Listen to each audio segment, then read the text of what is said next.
felt as if... Have you made it too big?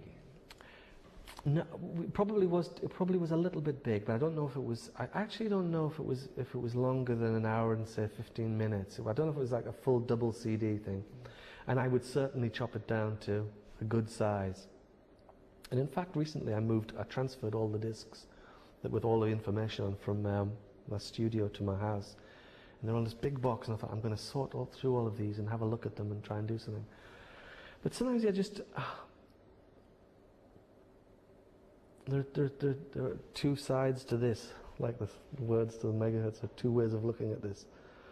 One is that you write things that you really want to write. And then the second part is anyone else going to be really interested in them? And will you get money to do them? And will it take too long to do, or will it be too expensive?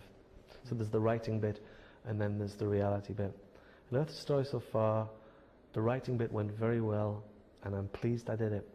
But the second bit, I feel it's a bit of it's a sort of project that you might think, well, it could cost some money, or even if it didn't cost a lot of money, how exactly are you going to set it up to sell it?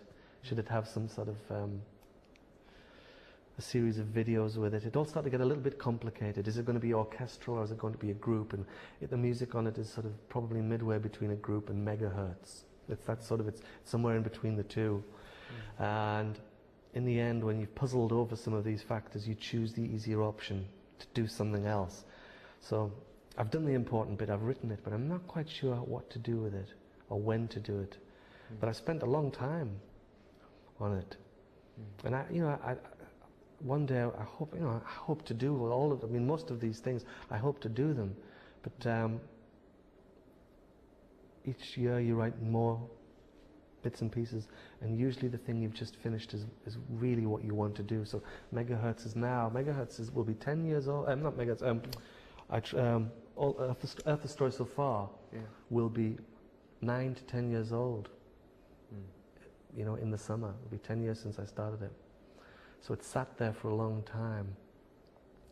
Sometimes you look at, sometimes I just look to get in a position of power to do things as well. So that if Megahertz did well, or if people said, well, that's a departure for you, and yes, have you ever thought of doing something with pictures? Then I might say, well, Earth's Story so far would work in a similar way, where you could make a small film for it, or get someone who is an animator. But as a straightforward prefab sprout record, it might not work, Okay. One called Billy Midnight. Billy Midnight, yeah. Or Knights in Armor, I've heard also. They're all the same. They're all the same collection of songs. Knights in Armor, and Billy Midnight. They were all romantic songs. Some of them I wrote, and I thought I would send to Rod Stewart, and then I changed my mind. I just felt like it was not quite. He wouldn't, he might like them, but I don't think he would do them. Knights in Armor. That was in 1991 or something. Have you got Neon Opera down as well on your list? Do you have that Neon Opera? Neon Opera? Neon Opera, no. Thank you. I just that's another one. Atomic Hymn Book. The Atomic Hymn Book, that was written 1996, 97. Gospel influence. Sort of gospel-y, sort of. Religious music that wasn't religious music, if you know what I mean. Again, it's like the Christmas thing, the doubting music, agnostic music or something. Yes, sort of gospel music that wasn't entirely sure of the religious basis of religious way of looking at the world. But I wrote that quite quickly, and I pushed it aside I pushed it aside so we could record Andromeda Heights. And I've not really looked at it since. I just left it there thinking, well, one day that would make a good project, or maybe with other singers and things. Sometimes I will envisage them not just being me singing them. So that's in the cupboard somewhere. There is in many of your songs, but in One of a Broken and Do Up in Harlem, there is such a spiritual. Yes. Well, I think that it's something that connects with people one way or the other. Whether, you know, I mean, you know, even if you're not particularly religious, you must sometimes look up at the sky and think, is there anything else, or how did we get here? It's always struck me as being one of the basic things that anybody does. And again, like writing about famous people, if you want to write about the religious impulse, it's something that's central to a lot of people in different countries. As we all know, it's different extremes as well, where, you know, it's such a passionate source of debate. And I do find that fascinating. More and more I would write things from a skeptical point of view, because you know, more and more I think of all the trouble that religion has brought. Religion as opposed to actually whether there is a God or not, but religion as an institution, or as a you know, what people do with the notion of spirituality when they turn it into institutions. That troubles me more and more, as I think it probably does a lot of people. But I like to write on both sides of the fence. I like to write someone who believes in God, and I like to write as someone who says, surely this can't be. I think it's, you know, I think it's the sort of the writer's job to explore both sides of that. Because if you just take the tack of being content in your faith or something, I don't think that leaves very much room for anyone else. It's like you're preaching at them. And I don't think that, you know, I think it's more interesting if you leave it open. So I will wear different hats in different songs. I try not to do it so much now, just because it's a subject I've done a lot. You know, if I see God creeping into the words, as he often does, I'll think, oh, there you go again. It's the third verse and God appears. That happens in lots of my songs. It's true. They do, you know. You've started with the specific or the personal, and then you've moved on. By the time you've got the third verse, you've got this the camera's zoomed right back, and it's like God's looking down on the world.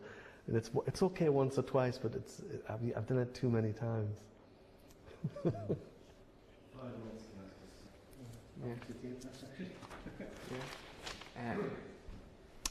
A new Prefab Sprout album. Yes, that's the idea. I heard it's already this year.